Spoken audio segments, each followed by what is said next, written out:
Magandang araw, IPsians! Kami ang IPC News Reporters na maghahatid sa inyo ng bagong balita. Ako si Jasper Ramos. Ako si Quincy Pingol. Ako si Rica Baroga. At ako naman po si Wilson Chin. At ito ang IPC News. Cell group meeting ng chosen believers at youth members tuwing linggo. Ilang buwan ang nakaraan magsimula ang chosen believers na mag-cell group meeting at December 15 naman ng ang youth members ay nag-umpisa na rin mag-cell group meeting na pinamumunuan ni Pastor Juniong Park.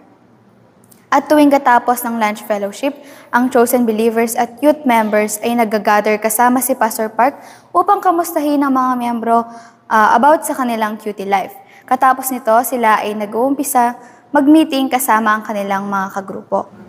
Ang meeting na ito ay para makamusta sila sa kanilang QT na ginagawa sa araw-araw. Pagbabahagi ng kanilang mga natututunan mula sa kanilang nabasa na salita ng Diyos mula sa langgong iyon. At katapos nito, Bible study naman ang kanilang gagawin. Ang Bible study topic ay itinuturo ni Pastor Park at ang mga leaders naman ay ituturo ito sa kanilang mga miyembro. Ang QT ay pang-araw-araw na meditation sa salita ng Diyos. Malaking tulong ito para sa spiritual life ng mga chosen believers at youth members dahil sa parang ito, mas mapapalapit ang kanilang sarili at loob sa Panginoon. Ang Emmanuel Presbyterian Church ay maraming ministries na ginagampanan. Hindi lang ito basta-basta isinasagawa, kundi dahil sa tulong ng mga ministry na ito, ang mga miyembro ng IPC ay patuloy na lumalago sa kanilang pananampalataya. Isa na sa naging ministries ng Emmanuel Presbyterian Church ang Bible study ng over 40 years old. Nagsimula ito noong December 1 sa taon na 2024 sa oras na 1:00 ng tanghali. Ginawa itong Bible study na ito para sa mga over 40 years old at para lalong mas matuto pa sila sa kanilang paglilingkod sa Diyos at sa simbahan. Itong Bible study na ito ay pinangungunahan ng isa sa mga pastor ng Emmanuel Presbyterian Church na si Pastor Bon Kim Yu.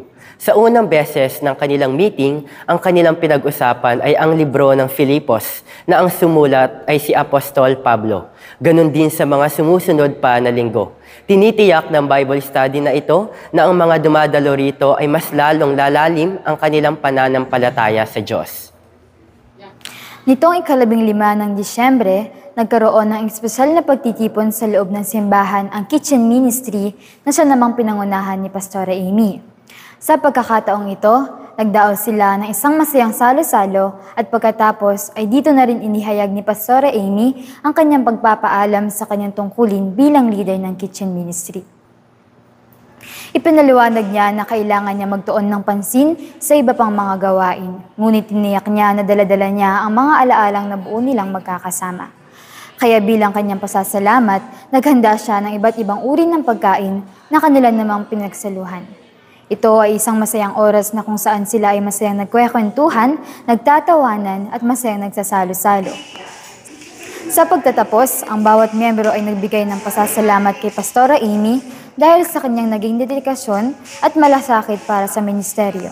Ang kanyang mga aral at inspirasyon ay mananatiling buhay sa puso ng bawat miyembro ng kitchen ministry. Kung ang ibang relihiyon ay nagkakaroon ng simbang gabi kapag papalapit na ang Pasko, sa Emmanuel Presbyterian Church naman ay nagkakaroon ng simbang umaga. Noong December 17, 2024 ay ginanap ang simbang umaga sa Emmanuel Presbyterian Church sa oras na 5:30 ng umaga. Marami rin members ang dumadalo sa simbahan na ito, na kung saan ang sinisimulan nila ang kanilang araw na nagpupuri sa Diyos. Pinangunahan ng simbang umaga na ito ang senior pastor ng Emmanuel Presbyterian Church na si Pastor Juniong Park, kung saan siya ang nangunguna sa simbang umaga na ito. Siya ay nagde-deliver din ng message para sa mga dumadalo. Matagumpay na natapos ang simbang umaga noong December 21, 2024. Bilang paggunita sa araw ng Kapaskuhan, nagsagawa ng caroling ang mga kabataang miyembro ng simbahan. Kabilang dito ang junior high at youth ministry. Ito ay ginanap sa loob ng 4 na araw, mula ika-20 hanggang ika-23 ng Disyembre. Ang layunin nito ay upang makakalap ng pondo para sa ministeryo at gayon din ay makapagbigay ng maligayang pagbati. Sa unang 3 araw, masaglasan lang nag-ikot sa loob ng barangay upang bumisita sa mga bahay-bahay, kumatok at mag-alay ng masisiglang awitin na siyang naghatid ng diwa ng Pasko. Kasama ng mga masasayang tunog ay ang mga ngiti at tawanan na nagpatibay ng ugnayan sa komunidad. Ang huling araw naman ay inilaan para bisitahin ang mga tahanan ng mga pastor at pastora ng simbahan. Ito ay isang magandang pagkakataon upang ipakita ang kanilang pasasalamat sa mga leader ng simbahan na nagsisilbing gabay at inspirasyon sa kanilang pananampalataya. Sa ganitong aktibidad, muling pinatunayan ng mga kabataan ng Emmanuel Presbyterian Church ang kanilang dedikasyon sa kanilang simbahan at sa kanilang komunidad. Emmanuel Presbyterian Church, December 22. Isang awarding ceremony ang ginanap ng Children Ministry bilang pagkilala sa mga batang masikap na nag-ipon ng bulletin sa nakaraang 6 na buwan. Binigyan ng mga regalo ang mga batang nakaipon ng pinakamaraming bulletin. Hinihikayat ng programang ito na laging magsimba ang mga bata tuwing linggo at makibahagi sa gawain ng simbahan. Nagbigay inspirasyon si Pastora Zion sa mga bata sa kanyang mensahe na magpatuloy sa pananampalataya. Noong nakaraang December 22, 2024 ay ginanap ang family contest sa Emmanuel Presbyterian Church. Nakaugalian na ng simbahan na ito na kapag papalapit ng Pasko ay nagkakaroon ng family contest na kung saan ang bawat pamilya ay maglalaban-laban. Sila ay maghahanda para sa contest na ito. Ito man ay sayaw, kanta o acting. 5 team ang sumali sa contest na ito. May mga sumayaw at kumanta. Malaki ang papremyo sa mga mananalo. Sa first place ay 5,000, sa second place ay 4,000. Sa third place naman ay 3,000. Pinakita ng IPC members ang kanilang talento na hindi lamang sila sumali sa contest na ito para manalo, kung hindi para mapasaya ang mga IPC members at ang mga iba pang nanonood. Nag-iwan ng bakas ng saya ang naging contest na ito para sa mga nakanood. Dahil talagang pinaghandaan ito ng bawat team, ganun din ang naramdaman ng mga nanalo sa contest.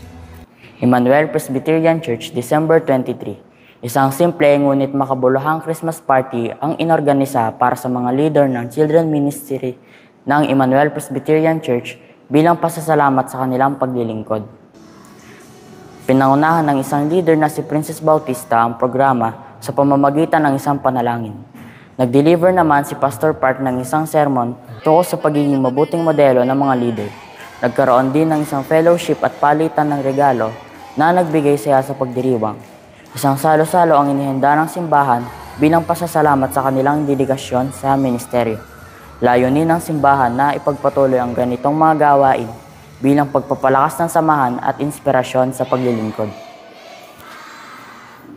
Bilang pagtatapos ng taong 2024 at bilang paghahanda sa susunod na taon, nagsagawa ng pagkaplano ang iba't ibang ministeryo ng Emmanuel Presbyterian Church.